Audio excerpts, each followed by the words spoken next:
নমস্কার বন্ধুরা, আপনারা দেখছেন আখ্যানের আরও একটি নতুন পর্ব। আজ আমরা এমন এক সিনেমার পেছনের গল্প বলবো যা কেবল একটি হিট ছবি নয়, বরং ভারতীয় চলচ্চিত্রে এক মহা তারকার জন্ম দিয়েছিল। আপনারা নিশ্চয়ই ভাবছেন আমি রাজেশ খান্নার কথা বলছি। হ্যাঁ, তবে এই গল্পের নায়ক কিন্তু প্রথমে রাজেশ খান্না ছিলেন না, এমনকি নায়িকাও শর্মিলা ঠাকুর ছিলেন না। গল্পটা শুরু হয়েছিল শচীন ভৌমিকের কলমে এবং পরিচালক ঋষিকেশ মুখার্জির হাত ধরে। কিন্তু অদ্ভুতভাবে এই কালজয়ী মাস্টারপিসটি তৈরি হতে সময় লেগেছিল বেশ কয়েক বছর, আর হাত বদল হয়েছিল একের পর এক বড় মাপের তারকাদের মধ্যে।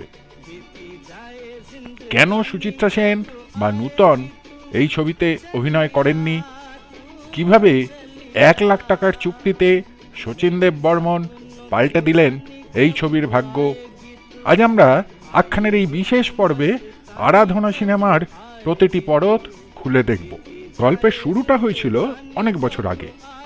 শচীন ভৌমিক যখন ঋষিকেশ মুখার্জিকে আরাধনার প্রাথমিক প্লটটি শোনান, ঋষিবাবু সাথে সাথেই বুঝতে পারেন এর থেকে একটা অসাধারণ সিনেমা হতে পারে।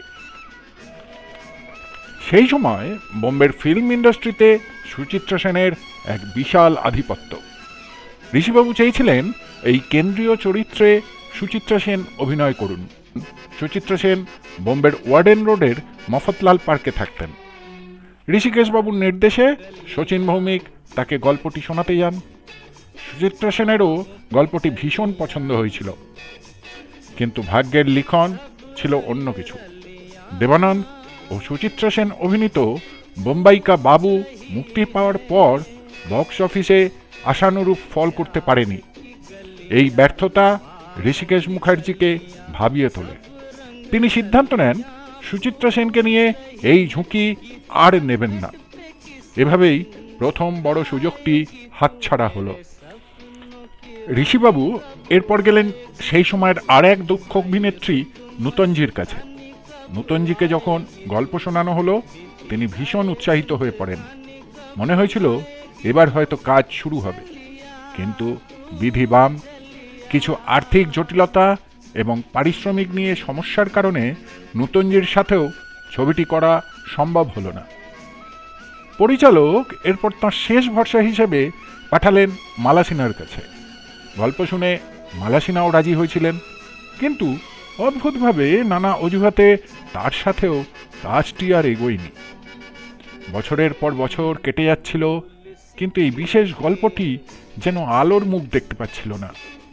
শচীন ভৌমিকের কাছে সেই পাণ্ডুলিপিটা স্রেফ একটা ধুলো জমা ফাইল হয়েই পড়ে থাকল। সিনেমার জগতে ভাগ্য কখন কাকে কোথায় নিয়ে যাবে আগে থেকে বলা খুব মুশকিল। এর বেশ কিছুকাল পর শক্তি সামন্ত একটি কম বাজেটের ছবি দ্রুত শেষ করার পরিকল্পনা করছিলেন। ফিল্মের ভাষায় এই ধরনের কাজকে বলা হয় কুইকি। শক্তিবাবু যখন শচীন ভৌমিকের কাছে একটি গল্প চাইলেন, শচীনবাবু ভাবলেন এই সেই মোক্ষম সুযোগ। তিনি সেই 3 বার প্রত্যাখ্যাত হওয়া গল্পটি আবার শোনালেন। শক্তি সামন্ত তো গল্প শুনে লাফিয়ে উঠলেন। তিনি এক নিমেষেই বুঝেছিলেন এটি একটি সোনা ফলানো গল্প। সেই সময় বোম্বেতে এসেছেন কলকাতার অপর্ণা সেন।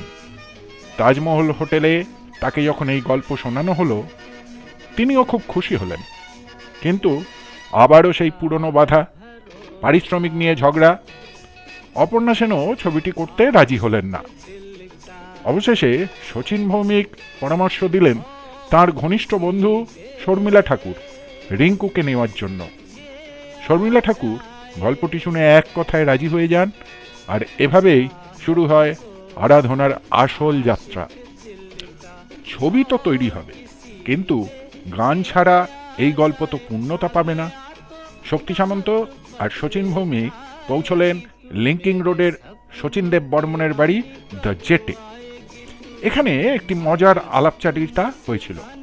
শচীন কর্তা কৌতুক করে বলেছিলেন আগের ছবিতে তাকে কম টাকা দেওয়া হয়েছিল, এবার বেশি দিতে হবে। আগের ছবি ইনসান জাগ উঠাতে তিনি পেয়েছিলেন ৭৫,০০০ টাকা। শক্তি সামন্ত তাকে অবাক করে দিয়ে ১,০০,০০০ টাকা পারিশ্রমিক দেওয়ার প্রতিশ্রুতি দিলেন। কর্তা আনন্দিত হয়ে এমন মিউজিক তৈরি করলেন যা ভারতের আকাশে বাতাসে ছড়িয়ে পড়ল। আর এই ছবির গানগুলো গাওয়ার মাধ্যমেই কিশোর কুমার তার জীবনের দ্বিতীয় বসন্ত খুঁজে পান। আপনারা জানলে অবাক হবেন, শুটিং শুরু হওয়ার সময় ছবির নাম ছিল শুভা প্যার কা, কিন্তু সি মোহন নামে এক প্রখ্যাত শিল্পী যিনি পোস্টার ডিজাইন করতেন, তাঁর এই নামটা পছন্দ হয়নি। তার আপত্তিতেই শেষ পর্যন্ত নাম বদলে রাখা হয় আরাধনা। সিনেমাটি মুক্তি পাওয়ার পর এক ইতিহাস সৃষ্টি করে। রাজেশ খান্না রাতারাতি সুপারস্টার হয়ে যান, আর যে গল্পটি চারজন নামী অভিনেত্রী ফিরিয়ে দিয়েছিলেন, সেই চরিত্রই শর্মিলা ঠাকুর নিজের ক্যারিয়ারের অন্যতম সেরা অভিনয় উপহার দেন। বন্ধুরা, আজকের এই গল্প থেকে আমরা একটা জিনিসই শিখি, সফলতার পেছনে কেবল মেধা নয়, সঠিক সময় এবং ধৈর্যেরও প্রয়োজন হয়। যে আরাধনা একসময় পরিত্যক্ত গল্প ছিল, আজ তা ভারতীয় সিনেমার গর্ব। কেমন লাগলো আমাদের আজকের এই ভিডিও? কমেন্টে অবশ্যই জানাবেন। আর এই ছবির গানের জাদুতে আমরা আজকের আখ্যান শেষ করব। আজকের মতো বিদায় নিচ্ছি। ভালো থাকবেন, সুস্থ থাকবেন। ধন্যবাদ।